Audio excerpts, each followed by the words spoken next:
Glad you're with us on your Financial Compass. Brad Johansson, Chris Bulman, Scott Vlahon. This is the show you do not want to miss. Bulman Wealth Group. Gentlemen, how are we? Well, he wasn't very good before the show started because we're probably about the same height, but he was mad because if you look, I look a little bit taller than him. I'm taller than him. He might By how? a centimeter taller. Brad's much taller than both of us. Can we pan back in just the two of us? If you want to compare size of, look forward. If you want to compare size of brains, look how much bigger my head is than his. That's brain size right there in action. Just saying. Dome. Did you ever see the movie The Elephant Man? There was a guy that I know very well who was an offensive lineman, and we used to say that, what would you rather have, $1,000 or Dave's helmet full of nickels? And it was always Dave's helmet full of nickels. That'd probably be my case as well. Big domes. But we digress here in your Financial Compass.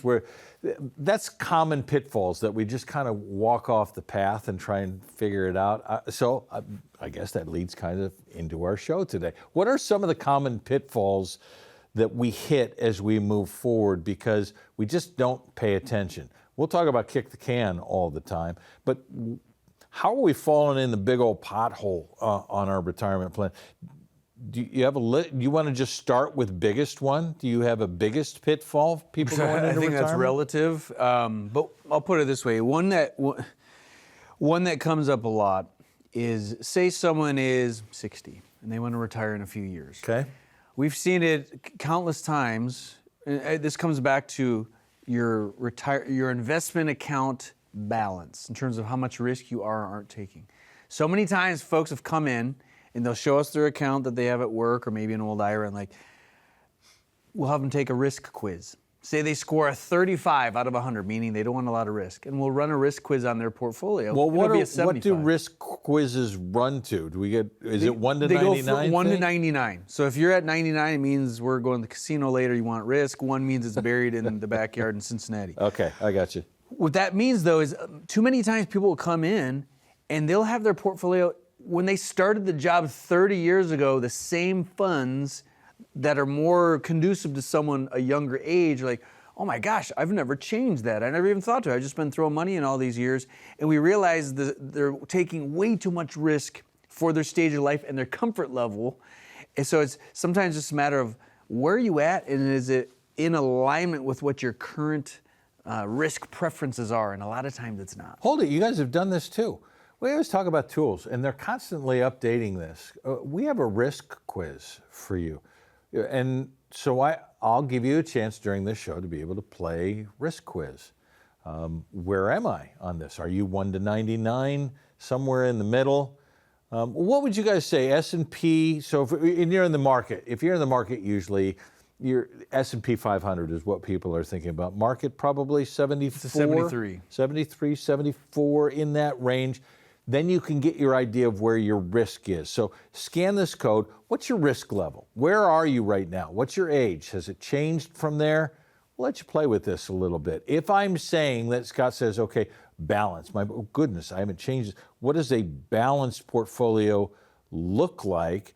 And does that depend on your age or your life circumstances? I always ask you a lot of questions before I send it to you. So pick which question you'd like to answer out of that. Well, I'll be like a politician. I won't even answer your question. I'll just go in my own direction. All right, fair enough. Yeah, whatever, Brad. This is the spin zone. No, for example, I had someone call me the other day and they said, Chris, I have $65,000 I want to invest. And this isn't a client, it's just a friend. $65,000 I want to invest. Where would you put it? I'm thinking...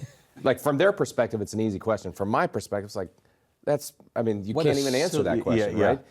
Do you want to save it? Do you want to invest it? Do you want to try to get 10x? And if you do you know you can lose it all? Like, what is the point of this money? So, what is the purpose for the placement? Exactly. So once we finally got to the purpose, and the purpose was, I'm retiring in 5 years, because first he said, I don't want to lose a penny. I'm retiring in 5 years, and my goal is, I want to join a country club, and this is what it's going to cost. So I can't lose $1 or I won't be able to join the country club.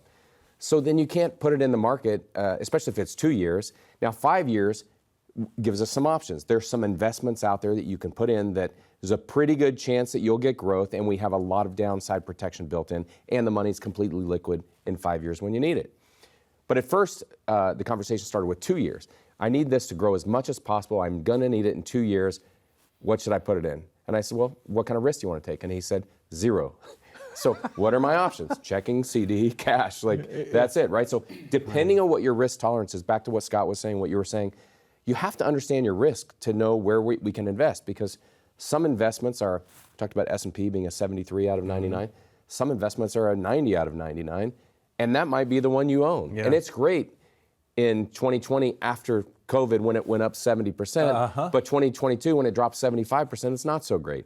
So you have to understand how these markets work. The more you understand how the markets work, how your risk tolerance is, then it kind of starts fitting together where we can go. So if I do this, and for those of you who are taking the quiz, I go, okay, I take this quiz, what's it supposed to mean to me? How much of this quiz is a feelings test, and how much of this quiz is a this is where I should be test? So it's a mix of both. And I always tell people before they take the quiz, this isn't the gospel. It gives us a frame of reference. So if someone scores a 20, I know they're out of 99, I know that they're not open to a lot of risk. Or if they're 90, I mean, they don't want a bunch of very conservative things. So, meaning they're taking this test based on fear for the most part. I'm afraid, don't ask me to take a risk. Could be, yes. And it changes too. So like generally we'll have our clients, take it every few years because our tolerances change. When I was younger, I loved roller coasters. Now they give me motion sickness. Yeah. So boo-hoo. But the point is, it's always changing. Younger people generally have more risk. And sometimes we'll meet with someone that takes a risk quiz and they'll be in their 30s and they score like a 30, which is probably too conservative. So we don't want young people being too conservative because we see that too on the other end of the pendulum. It's like, well, you're not touching this money for 25, 30 years. We can afford to be a little bit more aggressive with Chris it. can't wait to jump in on this. What I was just going to say, somebody that's 30 years old that has a 30 risk score, that's probably because they don't understand how markets work. So sometimes we just have to sort of peel back and say, this is how markets work over time. The stock market, other than maybe California real estate, outperforms everything over time. And so if it does, how much time do you have? And do you have the time? The stock market has never not come back to an all-time new high. So anytime it's ever dropped, and by the way, how often does it drop? Every other day, basically. Yeah. And about 3 out of every 10 years, you'll have a negative. And so if that's the case, should we invest at all, or is it too scary? Well, if we know that that's part of the game, and we go in knowing there's some years where we're going to drop 5, 10% maybe. If you know that, but you know that the market historically has always come back to an all-time new high, is it worth the risk of taking that bit of a drop so that you can go up to the next level? I ask that then because is coaching okay in this? Meaning what you guys are doing is trying to advise people in the best way that they have. If I feel like I'm a 20, shouldn't I be okay that I feel a 20? But isn't there advice that comes into that to say, why do you feel that you're a 20? And if we were to tell you why getting to 55 might do this for you, then adjusting the risk score can be very meaningful for a lot of people. Yeah, because we always say there's always math involved with finance, but there is the emotional aspect that we need to be mindful of. So at the same time, say we talk to someone and we can convince them in a productive fashion that we could take a little bit more risk than they're comfortable with. It still needs to be in a zone where they're not going to wake up in the middle of the night screaming. Sure. But there is an element of coaching, for lack of a better phrase, because there's so much behavioral finance, is so fascinating. And sometimes people want to bounce these ideas and have this talk and, well, my friend said this, well, but this is what you do for a living. So we have to walk through it. At the end of the day, they need to be comfortable with it too, because we're just helping drive the car. It is not our car. We're just trying to lead you in the best path possible. I like you, but I'm Brad. going to dismiss you here shortly. Yeah. We're going to have a very special guest on Your Financial Compass. I think that's enough of a tease. As you're taking your risk quiz, what risks are you willing to take to stay with us and find out who that special guest is? As we adjust this risk, I'm going to give you a chance to call the office, 888-970-4685, to put together your financial compass. It is a financial compass review, complimentary. How are your risks being adjusted to? Are you in the right spot? And Should we plan for the long haul right now? Well, our next guest will probably give us helpful answers to that when we return.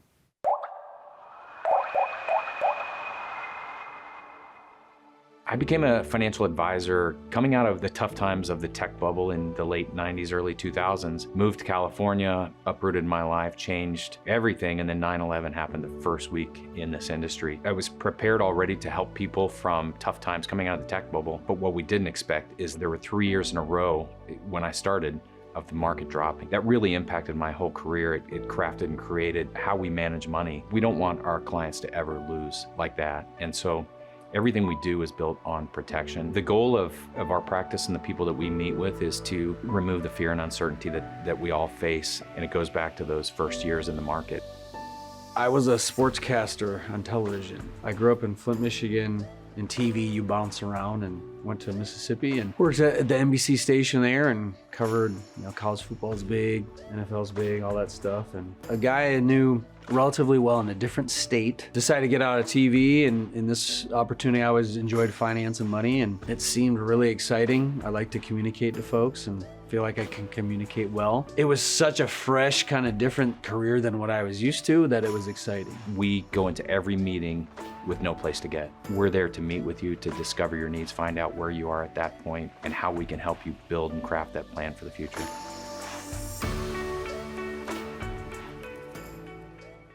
Are you taking too much risk with your retirement or not enough?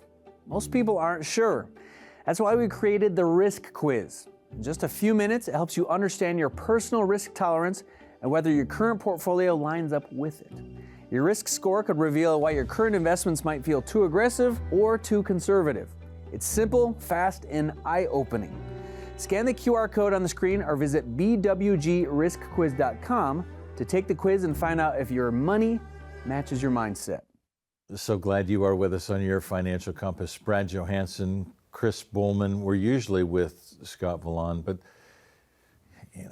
he's hard to look at sometimes. So we added a special guest. Chris, would you like to introduce our special guest? Yeah, this is Mary Claire Pelk, and Mary Claire came to us from, her dad's been a longtime client, mom, wonderful people, raising 2 beautiful girls that are smart, educated, and I think she was in 7th grade or so when they started asking me, do you have any books that she could read? She was asking them. Then it came maybe 8th grade, can she come work there? 9th grade, can she come work there? And it's finally, once you're 18, you can come work there. So she came on as an intern. As soon as she turned 18, I think probably her 18th birthday, she was working. Yeah. Holy cow. And now she's off to college. Well, that kind of leads us into planning. How does somebody in 7th grade start to have this desire for the financial world, Mary Claire? That's a very good question. I was always oddly interested in it. Always super interested in the stock market, seeing how people were building wealth. When I learned that my parents had the connection with Chris, I was always very interested in sitting in on the meetings and seeing what they all do, and it was a and great you were experience. able to understand the language going through all of this, too. Definitely not at age 12, but it you've got still to start interested you somewhere. enough. Yeah, definitely. Everybody's got to start somewhere. I did not know probably 90% of what Chris was talking about in that first meeting, but Neither did your parents. But it became simpler. So now freshman at Grand Canyon University, right? Mm-hmm. Studying. finance. With the goal of what? What are you planning for? Plan on going into financial planning, hopefully doing something similar to what Chris and Scott do. Because what? What does that do for you? I mean, if you go at 12, and we talk a lot about this, people find their purpose. I was one of those who in 5th grade knew exactly where I wanted to go. And I knew broadcasting was part of where that was. Mm-hmm. This was always in your soul. In leading this, what fills you up about helping people in this financial world? For me, it's always been about helping people. During my internship, I was able to see how Chris and Scott can sit down with clients and talk to them and really understand where they're coming from and help them out financially, and that's always been the draw to it for me. There's something special about people who have that desire to serve, Chris. What has that meant, even having her in the office and seeing somebody who is planning to move forward on this? Well, I mean, you look at the compound effect of just starting early. Her life's going to be so much different than mine. I didn't get into this career until I was 28. She started when she's 12, right? So the amount of compounding periods for her education, for her knowledge, for her understanding of client relationships. I mean, she's going to be leap years ahead of us. Give us an understanding, because I'm really old, so I'm way along this path. Where are you in now, watching him, watching Scott, watching people in the office, but more so even watching clients come into the office, and have an understanding of how important it is to start at this early age, and what advantage that gives people to get going on a planning that is going to last for a long time? I mean, I would definitely say that it has put me miles ahead.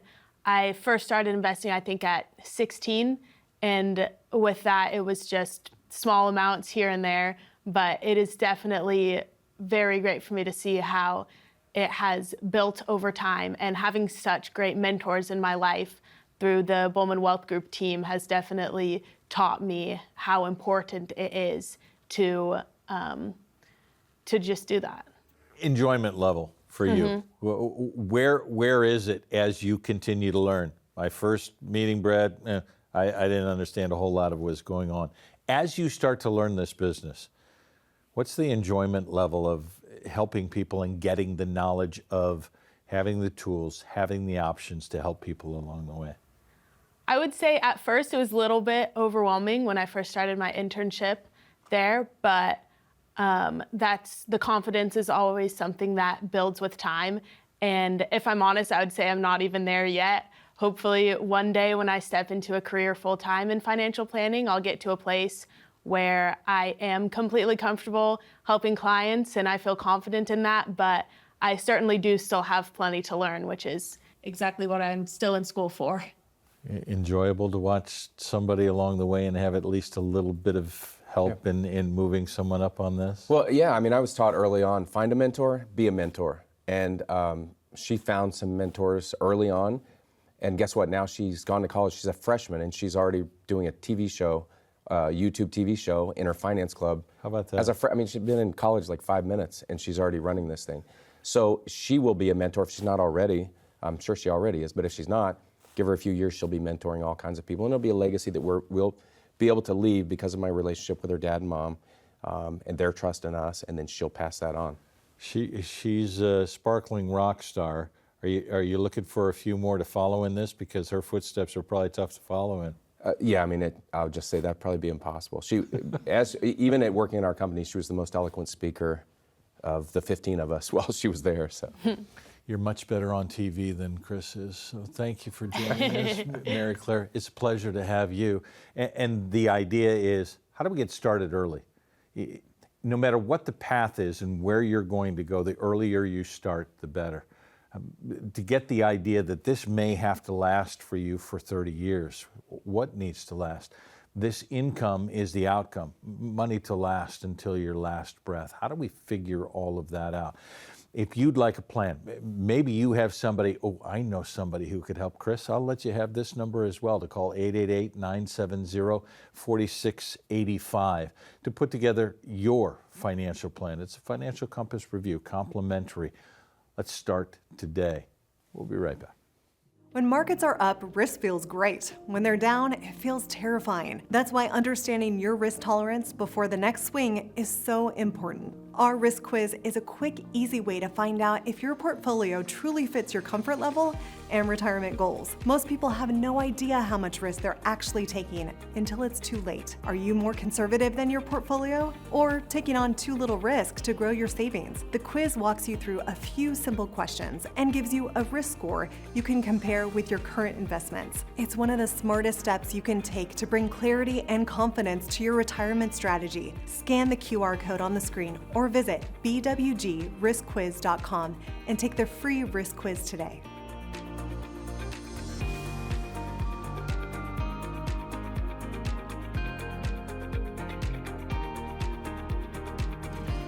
Retiring in the next 3 years, a long and fulfilling retirement requires more than just a nest egg. It requires a plan for potential challenges like taxes, inflation, and unexpected expenses. Our complimentary ebook, Retiring in the Next 3 Years, 4 case studies, explores these issues through real-life scenarios.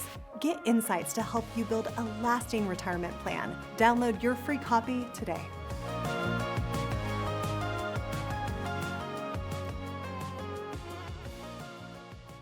So glad you're with us on Your Financial Compass. Brad Johansson, Chris Bulman, he's back.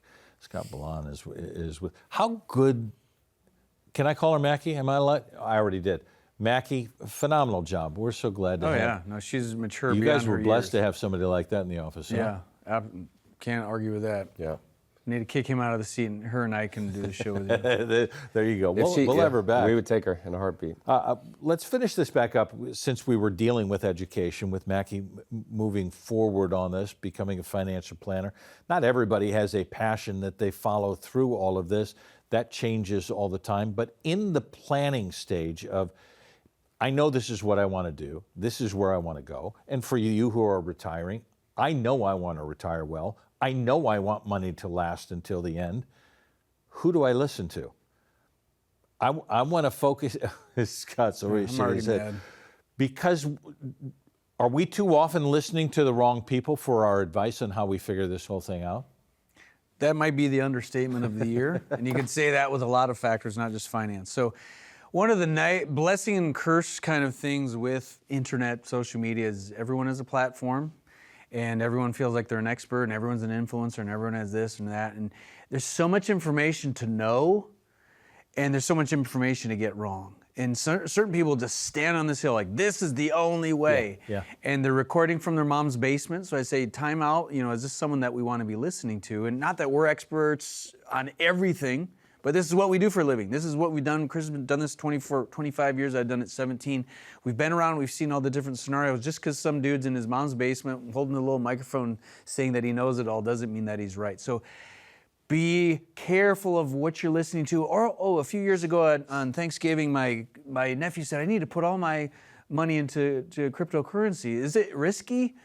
Oh, Lord. Like, do we need to be listening to him and now he's broke and he's living in his mom's basement too. So I feel very passionate about this. Be careful, the source, consider the source. All right. Give me the areas. What are the areas, if we're talking education, what are the areas that clients in general need to find the trusted voice? Hopefully you found that here in needing education and leading into a good retirement. The areas that we focus on at Bulman Wealth Group are, number one, asset management. So this is what, if you go to any other firm, you're going to get asset management. Who's going to manage my stocks, bonds, mutual funds, CDs, and how are they going to do it? Well, we all do that. So that's just one area, and we think that we're really good at that. We do really well when markets are up, and we do really well when markets are down. So that's one. But everyone does that. The next one is income planning. Now, everyone doesn't do this. So some people say, well, I've had the same stockbroker for a year or years, but I don't know how I'm going to take income at retirement. I don't know if it's going to last me forever. And we'll say, well, show us your plan. Well, we don't have a plan. He just said I need to keep working, right? So, or something like that. So income planning is next. Legacy planning is vitally important. Are you looking at how much assets you have? What are your liabilities? Do you have children under 18? What are the things we need to solve? Do you have durable powers of attorney in place for healthcare and finance? Is your house listed in the trust? That's all part of legacy planning. Tax planning is important. How are our investments set up for taxes now, taxes down the road, tax in the future?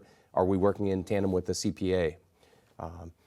And then healthcare planning, especially if people retire early. They need healthcare from 60 to 65 if they're not Medicare age yet. So these are all areas, 5 areas, main areas that we help with. It's called our financial compass that we help all of our clients with. And we love what we do. We love educating. We love helping people. And not everyone's a fit for us. You may look at me and you go, I'm not a fit for that guy, but I like Scott. Or vice versa. And Which is usually the case.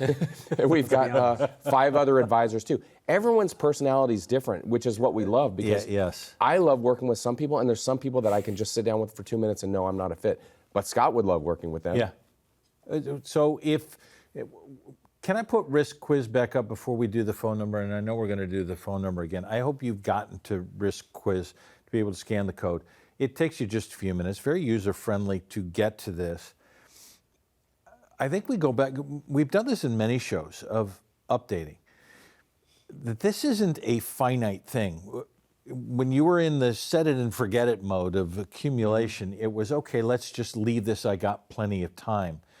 The adjustment plan right now is that coming in and having an understanding of all of the things, the 5 areas that we want to attack, becomes, let's create a relationship, because my goodness gracious, your life's going to change more than ever once you start meeting us, and we have to move into this 30-year relationship where your life of what ifs is going to be a big deal.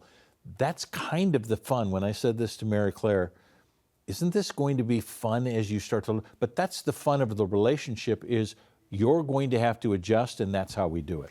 And that's one of the keys, is a relationship. Because again, yes, we want a relationship with our clients, and that's where Chris is right in the fact of we can't work with everybody. And not everyone wants to work with us, but when we're working in side by side in tandem with someone, when you're dealing with someone's finances, you get to know everything about them, good and bad. We've heard every question, seen every scenario, it seems like. But there's that innate trust where they can come to you with things and bounce things off you. And sometimes they don't want to talk to their spouse or their friend or their brother or sister, and they want to talk to someone like us who's been through it with other situations. And another thing, you mentioned education. There's so much to know. And all these advisors want to, look how smart I am. I can rattle off all this jargon, all these acronyms that no one understands. Like, I do think we're really good at putting it in ways that are digestible. If I can explain it to my mom, I can explain it to everyone. She doesn't watch, she thinks the show's boring, but at least when Chris is on. But anyhow, can we explain it in a way that makes sense to you? And that's part of it. Let's make it simple for you. Now the number's up for you to do something for yourself, which is, let's come in, let's put this work together. So that we can create a relationship that's going to last, because that's going to adjust. Financial Compass Review is yours for free. The time is important, and I know a lot of you have now made this appointment TV. Thanks for that. Appreciate it. But do something for yourself rather than watching and say, at some point I'm going to call. Someday I'm going to call. How about this is day one where you make the change? 888-970-4685. Thanks for being here with us. We'll see you in the office, right? Right back here next time on Your Financial Compass.